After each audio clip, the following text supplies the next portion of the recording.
ça, c'est un très lointain souvenir. Nous habitions au 21 rue Saint-Jean, un logement au-dessus de la Caisse d'économie. C'est là que je suis né. Et des fenêtres à l'arrière du logement, on apercevait très bien la basilique. J'entendais les cloches. Les cloches de la basilique m'ont toujours particulièrement intéressé. Je ne sais pas si c'est un indice d'une vocation d'organiste, puisque les cloches développent énormément d'harmonique. Puis alors, on trouve dans les mixtures ce même phénomène. C'est cet ensemble qui peut... Il y a un rapprochement, si je peux dire. Maintenant, combien de temps avez-vous été organiste à la basilique? 43 ans.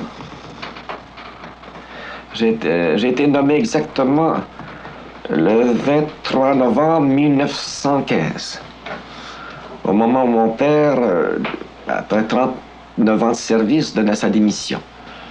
Avant mon père, évidemment, il y a eu mon oncle, qui était le premier de la famille à tenir les grandes orgues de la basilique. Ernest Gagnon était un folkloriste, devenu célèbre par la publication en 1865 des chansons du Canada français. La basilique appartient presque à votre famille, du moins le jubé de l'orgue. Le jubé de l'orgue est occupé par des Gagnons depuis bientôt un siècle. Je ne sais pas, vers 64, il y aura un siècle. 6 ans nous séparent de ce centenaire. Et vous avez un bel orgue. Un orgue magnifique, je crois. Je crois que cet orgue-là est la réussite de la maison Casavant. Il date de 1927. Il a été fait avec énormément de soin. Il reproduit très fidèlement l'ancien devis d'un orgue détruit, comme vous savez, par l'incendie de 1922. Et en plus, il y a des jeux de haute pression sur un 4e clavier. Il y a de bonnes mixtures, bien variées. J'ai le redoutable privilège de préparer en entier le devis de l'orgue actuel. Mais j'avoue que je consultais fréquemment mon père, qui était, sinon un organier, un homme très entendu dans cette question de devis d'orgue. Il avait contribué à la restauration du vieil orgue de Mitchell en 1903. Et vraiment, cet orgue-là était très homogène. Quel effet vous faisait votre père à l'orgue? J'avais un grand respect pour ce qu'il pouvait faire. Il accompagnait très bien le grégorien. Il tirait bien parti d'un instrument vétuste, démuni de commodité mécanique. Or, je trouvais que mon père était un acrobate. Mon père était un excellent professeur. Il était très observateur et original. Alors, je ne vous cache pas que tous les Québécois se rappellent parfaitement la physionomie bien sympathique de Gustave Gagnon. Votre père vous emmenait sans doute avec lui à la basilique, au jubé de l'orgue. C'est probablement là, j'imagine, que vous avez surtout pris le goût de l'orgue. Oui. Vous savez, comme moi, un enfant s'intéresse à l'instrument qu'il a vu, qu'il a entendu. Eh bien, il en a le goût. Moi aussi, j'aimerais étudier. L'orgue, c'est un instrument anonyme qui complète la décoration architecturale d'un jubé. Mais on en voit à peine la console, on ne la voit pas toujours. Et puis, on dit au pluriel les orgues, vous savez. C'est-à-dire que on n'a pas l'occasion d'aller fureter dans la galerie de l'orgue et de voir souvent comment s'exécute une fugue de Bach, une pièce polyphonique. Et je crois que ça contribue beaucoup à attirer à l'étude de l'orgue d'assister sur le banc de l'orgue, si vous voulez, à côté du banc, à des offices, à voir jouer. Vous avez parlé tout à l'heure de l'atmosphère musicale à la maison de la rue Saint-Jean. Mais ce n'est pas là, je crois, dans cette maison que vous avez passé la plus grande partie de votre jeunesse à Québec. Rue Saint-Flavien, c'est là que nous avons habité si longtemps, dans le quartier latin. Cette maison avait de particulier que les élèves venaient nombreux. Et je dois vous dire que Québec était une petite ville où tout le monde se connaissait. On se saluait sur la rue, on bavardait. On n'était pas pressé. Vous savez, la vie était agréable. C'était une vie peut-être beaucoup plus française qu'elle ne l'est devenue depuis. Or, rue Saint-Flavien, le studio était en bas, les élèves entraient sans sonner, il y avait une clochette en arrière de la porte. Ça voulait dire « Je suis prêt à recevoir ma leçon ». Tout ça se passait comme ça. Et plus tard, quand j'ai moi-même fait de l'enseignement, j'avais le studio du premier. Alors là, c'était un carillon constant d'élèves qui entraient et qui sortaient. J'ai toujours vécu au milieu des études de piano spécifiquement. Et je trouvais ça, pour des étrangers, ça semblait bien curieux. Ça avait l'air d'une maison de fous. Et à Paris, Monsieur Gagnon, avec quel maître avez-vous travaillé? J'ai travaillé avec Eugène Gigoux et plus tard avec Charles-Marie Widor. Je me suis inscrit en arrivant à la classe de Gigoux qu'on m'avait recommandé. Gigoux était un professeur très exigeant, avec qui il fallait abattre beaucoup d'ouvrages. Et ces maîtres avec qui vous avez travaillé, Widor et Gigoux, vous avez aussi beaucoup joué de leur musique. Oui, et précisément la musique de Widor, les symphonies de Widor sont très connues en Europe et en Amérique. Alors, j'avais une admiration très grande pour cette musique plus nouvelle et j'ai pensé que ce serait sage d'avoir les conseils du compositeur. Je me suis présenté chez Widor. J'étais bien timide, car Widor avait un grand prestige. C'était un homme d'aspect bourru, mais très aimable, quand on le connaissait. Alors j'ai travaillé avec lui, entre autres choses, sa symphonie gothique, la 6e, la 5e symphonie. Et c'est une musique à laquelle vous êtes toujours resté fidèle. Très fidèle. De nos jours, on la taxe d'être trop romantique. Mais elle est si bien construite. Et puis, par des moyens très simples, Widor arrive à des effets de grandeur que peu de compositeurs ont atteints.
Et après ces études à Paris, vous êtes revenu à Québec avec cette formation musicale et ce nouveau répertoire. Et justement, il y a dans un article qu'a écrit sur vous Léopold Morin, qui était, je pense, de vos amis. Un petit texte au sujet de ce retour que je voudrais vous lire. Et il dit ce jeune homme timide et sensible, généreux et noble, mais d'esprit froid en apparence, indifférent et détaché, s'est trouvé aux environs de 1910 à bousculer considérablement les habitudes musicales de la vieille capitale. On ne s'était pas douté de cela le jour où on le vit débarquer d'Europe, discret et réservé. Et il dit un peu plus loin, c'est-à-dire qu'il parle de vous comme de ce jeune organiste grincheux et trop pur. Qu'est-ce que vous en pensez? Bien, d'abord, je dois vous dire que Léopold Morin était un ami très intime que j'ai suivi parce qu'il était plus jeune que moi de quelques années et que cet article, que je reconnais en effet, est nécessairement d'une indulgence de parti pris, si je peux dire. En tout cas, ce qui est certain, c'est que au retour d'Europe, je contrariais certainement les habitudes de la basilique, de ceux qui viennent à la messe et qui entendent jouer de l'orgue, par exemple une symphonie gothique un peu chromatique, enfin qui n'offre pas des points de repère sensibles avec la musique déjà existante. Après 43 ans de service fidèle à la basilique, quelle est la conception que vous vous faites actuellement d'une musique proprement religieuse? C'est la musique qui s'inspire le plus intimement du texte liturgique. C'est la musique qui en émane, en quelque sorte. Et lorsque j'étais aux études, j'ai eu l'avantage de connaître un musicien très averti des choses de la musique, de la musique d'église, j'entends, et qui me disait, vous savez, Henri, l'organiste, le chanteur, la chorale n'ont jamais le droit de distraire les fidèles du recueillement. Ils contribuent à accentuer leur piété, à la développer. Alors, c'était une bonne leçon. Maintenant, vous avez écrit vous-même de la musique d'orgue.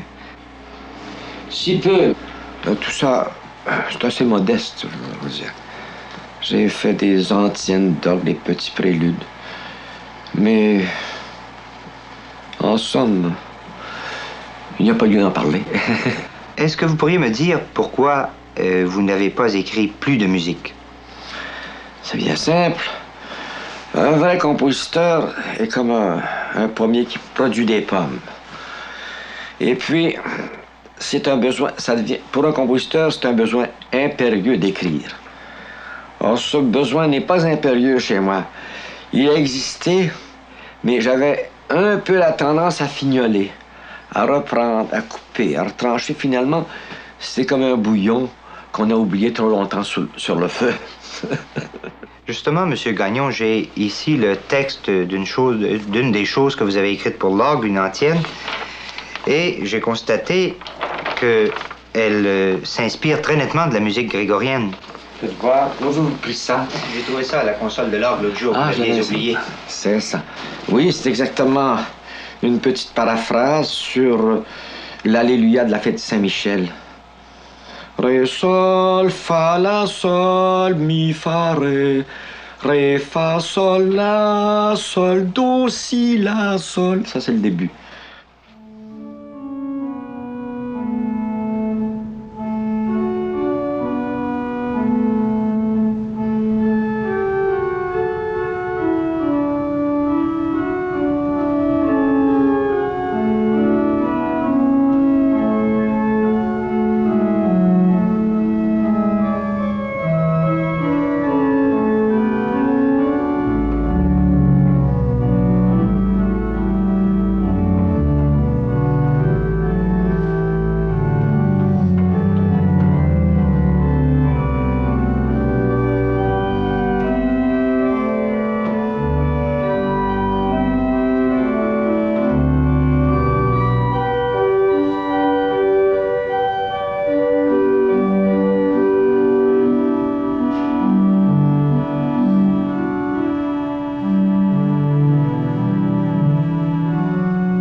Est-ce que vous avez commencé à enseigner dès votre retour d'Europe? Dès mon retour, j'ai eu de bons élèves. J'étais vraiment chanceux à ce point de vue. Des élèves qui travaillaient beaucoup et qui, par la suite, ont fait quelque chose. J'ai été inscrit comme professeur au séminaire de Québec, ce qui m'a permis de trouver là des talents de première vraiment remarquables, comme, mon Dieu, Henri Vallière, Baudet, Jean-Marie Baudet. Je l'ai connu au moment où il était au séminaire. Et bien d'autres. J'ai eu aussi l'école normale dès 1916, c'est-à-dire l'école normale des garçons et l'école de Mérici, aux écoles des Ursulines. Et je poursuis cet enseignement à l'école de musique depuis 1922. Et je m'honore d'avoir des amis là, très fidèles, de vieux amis. Aujourd'hui, vous êtes le directeur adjoint du conservatoire. Poste qui m'était offert vers 1945 par M. Pelletier. Et j'ai beaucoup hésité parce que je sortais un peu de mes habitudes, de mes attributions routinières, je peux dire. Cette nomination touche un peu surtout à l'administration, n'est-ce pas? Maintenant, la besogne que je fais là, c'est autour des examens. C'est une besogne copieuse. Et Pelletier, qui est un optimiste, un homme très dynamique, m'a dit, ne vous en faites pas, Gagnon. Ça marchera très bien. Et j'ai posé une condition. J'ai dit, je ne peux pas du jour au lendemain me séparer de mes élèves. Je veux me réserver ma classe d'or. J'ai dit, qui vous dit qu'on va vous l'enlever? Alors, j'ai toujours gardé ma classe d'or de conservatoire, dont je suis si fier. Enfin, c'est ma raison de poursuivre encore un peu d'enseignement. Dans certains cas, cet enseignement donne des résultats tout à fait rassurants.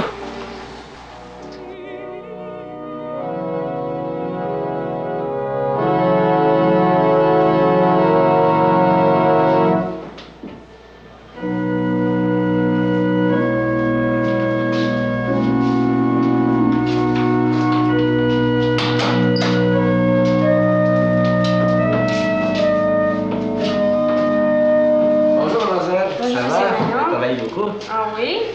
C'est la première fois qu'on fait du folk? Oui, c'est la première fois. Quand habillé, c'est bien beau. Oh. Alors, est-ce qu'on reprend au début? Entier? Oui, si vous voulez bien. Oui. En entier. Ah. J'aimerais la porte ouverte. Complètement? Un peu plus, oui.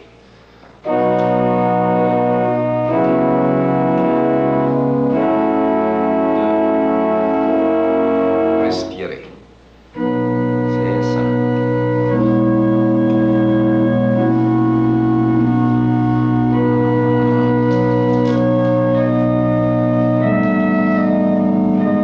Peut-être que je sens plus simplement. Si, do, ré, mi, ré, ré. Rapprocher cette répétition-là, il faut laisser enlever la moitié de la valeur de la note. C'est ça.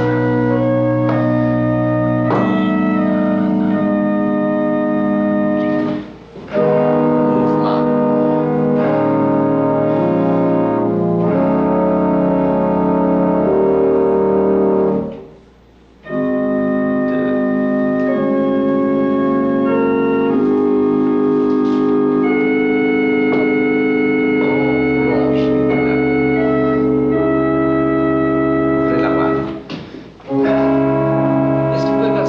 Ensemble.